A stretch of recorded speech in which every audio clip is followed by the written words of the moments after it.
எவ்வளவு கஷ்டப்படுறோம் எல்லாம் எதற்காக? இந்த அரைஜான் வயிற்றுக்காக. உண்பது நாழி உடுப்பது 4 முழம்னு அன்னைக்கே சொல்லி வச்சாங்க. இந்த சாப்பாட்டுக்காக எவ்வளவு தேடி அலைகிறோம், ஓடி பாடுபடுறோம். அப்படிப்பட்ட சாப்பாடு வந்த பிறகு மனிதன் மனிதனாக இருக்கணும் இல்லையா? தான் சாப்பிட வந்து கொடுக்கக்கூடிய பொருட்களை மற்றவர்களுக்கு கொடுக்கணும். அதற்காகத்தான் சொன்னார்கள் பகுத்துண்டு பல்லுயிர் ஓம்புதல் என்று அழகாக சொல்லி வைத்தார்கள். எல்லாருக்கும் கொடுக்கணும் இல்லையா? அப்படிப்பட்ட ஒரு வாழ்க்கை நிலையை இன்றைக்கல்ல, நேற்றல்ல, 100 ஆண்டுகளுக்கு முன்பல்ல, 1000 ஆண்டுகளுக்கு முன்பல்ல, 2000 ஆண்டுகளுக்கு முன்பே வாழ்ந்திருக்கிறார்கள். மனிதர்கள் மனிதர்களாக, மனிதநேயம் உடையவர்களாக வாழ்ந்திருக்கிறார்கள். அத்தகைய சிறப்புடைய புலவர்கள் வறுமையைத்தான் தங்களுடைய செம்மையாக நினைத்து வாழ்ந்திருக்கிறார்கள். கையில காசு இருக்காது, பொருள் இருக்காது, ஆனால் அவர்கள் பாடிய பாடலில் பொருள் உண்டு. அதனால்தான் அவர்கள் பாடுகின்ற பாட்டை வைத்து பின்னாளிலே வந்தவன் அவர்களை சிறப்பிக்கிற பொழுது எழுதினான். உரையை தொகுத்த அந்த உரையாசிரியர்கள், தொகுப்பித்தவர்கள் அவனை அவர் பாடியது என்று, புலவரை சொல்கிற பொழுது அவர் என்றும், அரசனை சொல்கிற பொழுது அவர் என்றும் சொன்னார்கள். அவ்வளவு சிறப்புடையவர்களாக புலவர்கள் இருந்தார்கள். என்ன செய்வார்கள்? தாங்களுக்கு தெரிந்த, தாங்கள் உணர்ந்த அந்த தமிழை கொண்டு போய் எல்லோருக்கும் கொடுப்பார்கள். தமிழை சொல்லி பாடுவார்கள், தமிழ் பாட்டால் அறிவுறுத்துவார்கள், நிறைய சிறந்த சமுதாய கருத்துக்களை சொல்லி மகிழ்விப்பார்கள். இன்றைக்கு திரைப்பட இசை என்கின்ற பெயரிலே காதையும் மனத்தையும் விரசப்படுத்தக்கூடிய, வக்கரப்படுத்தக்கூடிய பாடல்கள் எல்லாம் இன்றைக்கு ஒலித்து கொண்டிருக்கக்கூடிய இந்த சூழலில் அன்றைக்கு தமிழ் பாட்டு தாலாட்டாக தெய்வீக இசை பொருந்தியதாக அன்றைக்கு தமிழ் இசை வந்தது. அத்தகைய சிறப்புடையவர்களாக புலவர்களும் வாழ்ந்தார்கள்.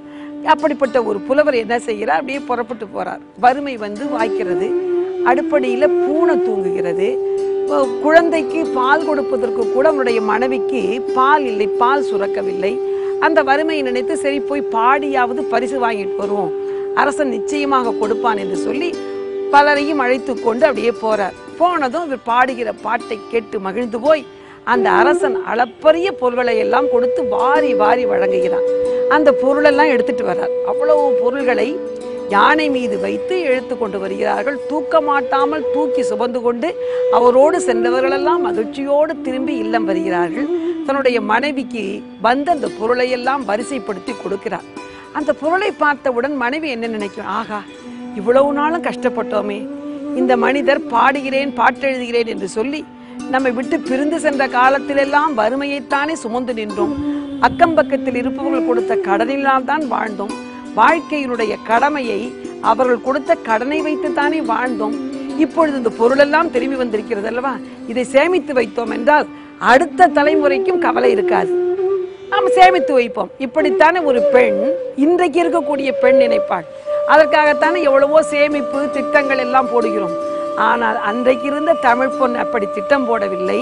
அவருடைய கணவரும் அப்படி முன்னேற்பாட்டோடு திட்டம், தொலைநோக்கு பார்வையோடெல்லாம் வாழவில்லை. இருப்பதை கொடுத்து வாழ்ந்தார்கள். இருகையில் பெற்றதை வாரி வாரி வழங்கக்கூடிய வள்ளல்களாக அந்த புலவர்கள் மாறினார்கள். சிறப்பா பாருங்க, அங்கேருந்து கொண்டு வந்து கொடுத்ததும் மனைவியிட்ட கொடுக்கிறார். கொடுத்ததும் அந்த பெண்ணை பார்த்து சொல்றார், மனைவியை பார்த்து, அன்புக்குரியவளே, என் இல்லை கிடத்தையே. மனைவி அப்படித்தான் பிரியமா கூப்பிடுறாரு. இன்னைக்கு இருந்தா டார்லிங் பாரு, பேரை சொல்லி கூப்பிடுவாரு. அப்படி இல்லைன்னா பிடிச்சதுன்னா ஹனியேம்பாரு, பிடிக்கலன்னா சனியேம்பாரு. ஆனால் அன்றைக்கு அப்படி இல்லை, அன்பிற்குரியவர்களாக வாழ்ந்தார்கள். அதனால அந்த கணவன் மனைவியை பார்த்து சொல்றான், கொண்டு வந்து கொடுத்திருக்கிறேன் அல்லவா இந்த பொருட்கள், அவற்றையெல்லாம் நீ எல்லோருக்கும் கொடுக்க வேண்டும். நின்னையந்து உரையினருக்கும், உன்னையே நம்பி நிறைய பேர் இருப்பாங்களே, உன்னை உன் வீட்டுக்கு வந்தா ஏதோ 2 சாப்பிடலாம், அடுத்த வேளை சோற்றுக்கு பஞ்சம் இருக்காது, ஒருவேளை ஒரு வாய்க்கு கஞ்சி குடிக்கலாம் என்று நினைத்து வருவார்கள் அல்லவா, நின்னையந்து உரையினருக்கும், நீ நயந்து உரையினருக்கும். நீ போய் நிறைய பேர்ட்ட, ஐயோ கொஞ்சம் கொடுங்க, வீட்டில் அரிசி இல்லை, 1 கிலோ அரிசி கொடுங்க, 1/4 லிட்டர் பருப்பு கொடுங்க, இப்படிலாம் சென்று நீ கேட்பாய் அல்லவா, நீ நைந்து உரையினருக்கும் பன்மான் கற்பின் கிளை முதலோர்க்கும். அது மட்டும் இல்ல, உனக்கு வேண்டியவங்க எனக்கு வேண்டியவங்க நிறைய பேர் இருப்பாங்க, என் சொந்தக்காரன், என் கூட பிறந்த பங்காளி, உங்க மாமா மச்சான் எல்லாம் இருப்பாங்கல்ல. பன்மான் கற்பின் கிளை முதலோர்க்கும் எல்லோருக்கும் கொடுபதி மனை உழைவோயோ, என்னோடும் சூழாது வல்லாங்கு வாழ்தும் என்னாது. சரி ஐயா கொடுக்கட்டுமா, ஏங்க அவங்கெல்லாம் வந்திருக்காங்களே, அவங்களுக்கு கொடுக்கலாமான்னு என்னோடும் சூழாது. என்னட்ட கேட்க வேணாம், கன்சல்ட் பண்ணாத. எவ்வளவு அற்புதமான சொல் பாருங்க. என்னோடும் சூழாது, என்ன கன்சல்ட் பண்ணணும்னு என்ன ஒரு வார்த்தை கேட்டியாடி? என்ன பொட்டச்சு அதிகாரம் பண்ணிட்டு இருக்க? சம்பாதிச்சு போடுறவானா, கொண்டு வந்து கொடுக்கறவானா? நான் ஒரு வார்த்தை கேட்கணும்னு தோணுச்சா? உங்க அப்பா அத்தாவுக்கு கொடுத்துட்ட, உன் மாமா மச்சானுக்கு கொடுத்துட்ட, என்ன நினைச்சிட்டு கொடுத்த? வாரி வாரி கொடுக்குற. ஏன் வீட்டுல பிழைக்க வந்தவ ஏன் காசுல இப்படி எல்லாம் பேசக்கூடிய பேச்சு இன்னைக்கு நீதிமன்றம் வரை சென்று விவகாரத்து வரை போகிறது. ஆனா அவன் என்ன சொல்றான்? குடும்பத் தலைவர், கணவனாக இருக்கக்கூடியவர், என்னோடும் சூடாது வல்லாங்க வாழ்தும் என்னாது. அப்படி என்னை கேட்கலனாலும் பரவாயில்லை, என்னட்டு கேட்க வேணாம். சரி, இந்த மனுஷனுக்கு தான் ஒன்றும் புரியல, வாழ்ற வழி தெரியல, அப்புறம் அணியா மனுஷன் இருக்காரு, எதையும் சேமிச்சு வைக்க முடியாது, நாம சேர்த்து வச்சாதான் ஓஹோன்னு இருக்கலான்றத வல்லாங்க வாழ்தும் என்னாது. ஃபியூச்சர்ல, எதிர்காலத்துல வல்லாங்க வாழ்தும் என்னாது, எல்லாருக்கும் கொடுமதி மனைகிழவோயே, எல்லாருக்கும் கொடுமா என்று சொல்லி எவ்வளோ அற்புதமாக தான் பெற்று வந்த பொருளை தான் பாடி அந்த வள்ளலை அரசனை நாடி சென்று ஈட்டி வந்த பொருளை எல்லோருக்கும் கொடு என்று சொல்லக்கூடிய மனிதநேய உணர்வு இன்றைக்கு இருக்கா? நாம வாழணும். ரேஷன் கடையில் ஏதாவது பொருள் போட்டானா, ஏதாவது உணவு பண்டம் போட்டானா என்ன செய்யறோம்? பையை எடுத்துக்கிட்டு அவசர அவசரமா ஓடி போய் யாருக்கும் சொல்லாம முதல்ல நின்று கியூல வரிசையில முதல்ல நின்று வாங்கிட்டு வந்துருவோம். ஏன்னு கேட்டா தட்டுப்பாடு வந்து கடையை மூடிட்டானா நமக்கு கிடைக்காதே. அடுத்தாப்புல இருக்கக்கூடிய பக்கத்தாக்கு வீடு, அக்கம் பக்கத்து வீட்டுக்கு சொன்னோம்னா அவர்களும் சேர்ந்து வந்தார்கள் என்றால் நமக்கு இல்லாமல் போய்விடுமே. இந்த எண்ணம், குறுகிய மனப்பான்மை இன்றைக்கு இருக்கிறதல்லவா, அன்றைக்கு அந்த பெண்ணுக்கும் இல்லை, அவளுடைய கணவனுக்கும் இல்லை. அதைத்தான் அழகாக சொல்கிறான்.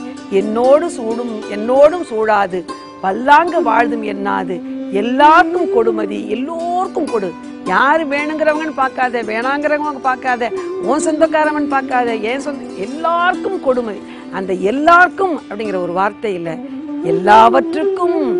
ஏன் பூனை நாய் என்று உன்னை அண்டி வரும் அல்லவா, எல்லாவற்றுக்கும் கொடுமதி மனைகிழவோயே என்று சொல்லி தான் பெற்ற பொருளை இந்த உலகம் வையகம் பெற வேண்டும் என்பதற்காக ஒருவன் வாழ்ந்தான். அப்படிப்பட்ட வாழ்க்கையில் மக்கள் வாழ்ந்தார்கள் என்றால் அது அந்த காலத்தில் மட்டும்தான் இருக்க வேண்டுமா? ஏன் நாமும் அந்த வாழ்க்கையை வாழக்கூடாதா? இப்படி புலவர்கள் சென்று பரிசில் வாங்குகிறார்கள் அல்லவா, உடனே நாம் என்ன நினைக்கிறோம்? இன்னைக்கு படிச்சோம்னா போய் இவங்களுக்கு வேலையே இதுதான், போய் ஒவ்வொருத்தரையும் மூஞ்சியை பார்த்து அவன் பல்ல காட்டி அவங்ககிட்ட கையில் கால விழுந்து போய் பொருள் வாங்கிட்டு வருவான். இல்லை, அவர்கள் இறப்பவர்கள் இல்லை, அவர்கள் போய் யாசிப்பவர்கள் இல்லை. தமிழை பேசி, தமிழை சுவாசித்து, தமிழால் வாழ்ந்து மகிழ்வித்து அந்த பொருளை பெற்று வருபவர்கள். போய் பரிசில் பெறக்கூடிய அந்த நிலையிலும் கூட அவன் கை தாழ்ந்திருக்காது, புலவனுடைய கை. அவன் கை மேலே இருக்கும். அரசன் தான் தன் கையை தாழச் செய்து எடுத்துக்கொள்ளுங்கள் எடுத்துக்கொள்ளுங்கள் சொல்லும். அவ்வளவு பெருமிதம். இரவல் வாங்குவதாக நினைக்க மாட்டார்கள். தமிழை அவன் பெருமைப்படுத்துகிறான் என்றுதான் நினைப்பார்களாம். சிரித்துப்பார்கள். இந்த ஒரு புலவர் அங்கேருந்து போறார். போற நேரத்தில் பெருஞ்சித்திரார் என்று சொல்லக்கூடிய புலவர். அவர் போன நேரத்தில் அரசன் என்ன செய்தான்? இவரை போய் சென்று பாடி பரிசில் பெறக்கூடிய அரசன் இவர் இதற்காகத்தானே வந்திருக்கிறார் என்கின்ற ஒரு அலட்சிய நோக்கத்தோடு அரண்மனையின் வேலை பழுவின் காரணமாக என்ன பண்ணிடுறான்? இந்த பரிசில் பொருள்களை நீங்க அவற்றை கொடுத்துருக்க, என்னை பார்க்கணும்னு நினைக்க வேணாம், நான் முக்கியமான ஒரு விவாதத்தில் ஈடுபட்டு இருக்கிறேன், எனவே அவன்கிட்ட கொடுத்துருங்கன்னு சொல்றார். உடனே அவனை பார்க்காம, அவன் பாட்டை கேட்காம, புலவருடைய பாட்டை கேட்காமல் அந்த பரிசை கொடுத்துட்டான். உடனே நாம நினைப்போம், ஓ ஐயா பெரியவர், ராஜா இல்ல, அவர் பெரிய முக்கியமான வேலையில இருக்காரு, அதனால என்ன, பரிசு கிடைக்க வேண்டிய பரிசு கிடைச்சிருச்சு, அவர் இன்னொரு நாள் பார்த்துக்கலாம், அவர் தான் இன்னொரு நாள் வர சொல்லிட்டாரு, நாம இந்த பரிசை வாங்கிட்டு போயிடுவோம், இந்த பொருளை வாங்கிட்டு போயிடுவோம், இந்த காசை வாங்கிட்டு போயிடுவோம், நமக்கு ஒரு பாட்டு மிச்சமாயிடுச்சு. இப்படித்தானே நாம நினைப்போம். நானும் அப்படிதான் நினைச்சிருப்பேன். ஆனா அவர் என்ன செய்தார்? நேரா இன்னொரு அரசர்கிட்ட போனார். அவனை பாடினார். பாடினதான் அவன் பொண்ணும் பொருள் எல்லாம் கொடுக்குறான். எனக்கு இதெல்லாம் வேண்டாம், எனக்கு ஒரே ஒரு யானையை மட்டும் கொடு. அவர் உடனே நினைச்சார், அரசர் யானையை கட்டி தீனி போட அரசனாலேயே முடியாதே, ஏழை புலவர் உங்களால் இல்ல, எனக்கு உடனடி தேவை யானை தான். யானையை கொடுக்குறான். நேரம் அந்த யானையில ஏறி வர்றார். நீ எங்க தெரியுமா வந்தார்? எந்த அரசன் தன்னை பார்க்காம இந்த பொருளெல்லாம் எடுத்து அவற்றை கொடுங்கன்னு சொல்லி அனுப்பிச்சானோ அந்த அரசனுடைய அரண்மனைக்கு எதிரே இருக்கக்கூடிய பெரிய காவல் மரம், அவனுக்குன்னு உள்ள ஊருக்கு, அவனுடைய நாட்டுக்கு உள்ள காவல் மரம், அந்த மரத்துல கொண்டு வந்து யானையை கட்டினார். எந்த யானையை? இன்னொரு அரசன்ட்ட பாடி பரிசில் பெற்ற யானையை கொண்டு வந்து கட்டிட்டு நேர உள்ள வந்து சொன்னார், இங்க பாரப்பா, உங்க அரசன் என்னை பார்க்காமல் கொடுத்தான் அல்லவா, காணாத ஈத்த இப்பொருளுக்கு யானோர் வாணிக பரிசில நல்லேன். நான் ஒன்னும் வியாபாரம் பண்ண வரல, இன்னும் கமர்ஷியல் பண்ண வரல. எனக்கு வேண்டியது உண்மையான தமிழ் உள்ளம், தமிழ் நெஞ்சம். என்னை பாராமல் கொடுத்த இந்த பரிசை நான் பெற்றுக்கொள்ள மாட்டேன். ஆனால் உன் அரசனுக்கு நான் தந்திருக்கிறேன் பரிசு, இந்த யானை வைத்துக் கொள்ள சொல்லு புறப்பட்டு போயிட்டார். எவ்வளவு செம்மாப்பு, எவ்வளவு பெருமிதம்!